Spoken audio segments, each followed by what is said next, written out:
At nagbabalik po ha. Good morning kapatid. Kaway-kaway naman yung mga fur parents po natin dyan. Tanong ko po, nakaisip na po ba kayo ng Halloween costume para sa inyong mga fur babies? Ako ngayon, niisipan ko pa si Booker at si Frankie. Wala pa ako maisip. Ngayon po kasi ibibida natin ang ilang pets na talaga namang extra cute na cute. Ngayon trick or treat season. Kasama po natin ang ating pet owners na sina Jinky Saroca at Gina Evangelista. Jinky, Gina, good morning mga kapatid. Good morning. Pakilala natin. Uy, nahulog si baby. Pakilala natin isa-isa. So, ito po ay si Freya. That's Freya. 4 years old. 4 years old. Tapos, sino pa po? This is Bacon. Bacon. Yes. Sarap naman. Tapos yung isa po? And this is Hailey. Si Hailey. Ilan taon na si Bacon and si Hailey? Bacon is 5 years old. Hailey is also 5 years old. Okay. Kayo naman, Ma'am Jinky. Ito pong... Ang dalawa kong chihuahua, si Bloom and Plume, pero ang real name talaga niya, Bruno and Chloe. Oo, tapos pero yung page kasi namin, Bloom and Chloe yung name nila. Opo. Tapos, ito po 3 years old, ito po 6. Si Bailey po is a Dachshund. Ayan, magwa 1 year old pa lang po siya sa Cute! December. Sinasabi nga nila, mga chihuahua daw, ito nanginginig si Freya, kawawa naman, small but terrible daw. Totoo ba yun? Kasi parang hindi naman, ang babait nila. Pag nasa ibang lugar po, mababait talaga sila. Pero pag nasa bahay, doon Nako. sila giging protective. Naku! Oo. Gina. Same with Chihuahua, with my Chihuahua. They feel like a big dog. Yes.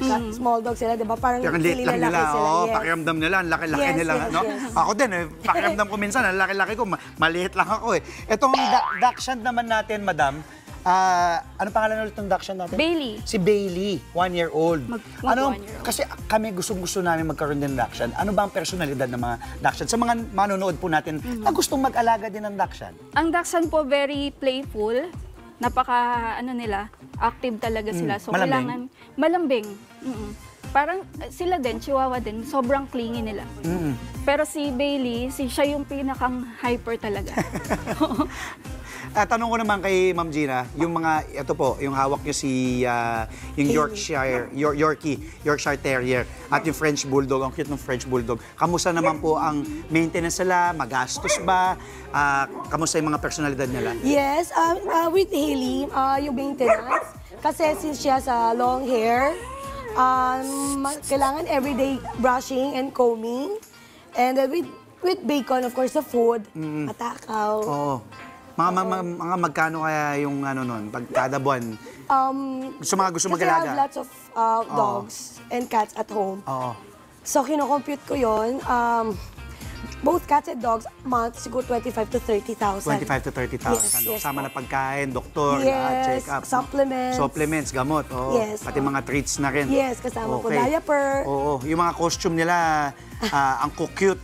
Maraming salamat. Ito ba labubo? Labubu. Labubo. Ang cute naman labubo. Ito po, labubong aso. Ang cute naman nito. Oh, labas dila pa eh. Okay. Maraming salamat sa mga cute natin na chikiting. Thank you so much, babies. so much. Nanginginig sila. Ang cute ng mga costume. Thank you. Madam Gina, Madam Jinky. Ingat po. Alagaan po natin ang ating mga fur babies. Thank you so much. Thank you very much. Thank you. Thank you so Baby, pwede ka nang matulog at umuwi. Huwag po kayong alis mga kapatid. Marami pa tayong dapat abangan sa pagbabalik ng Good Morning Kapatid.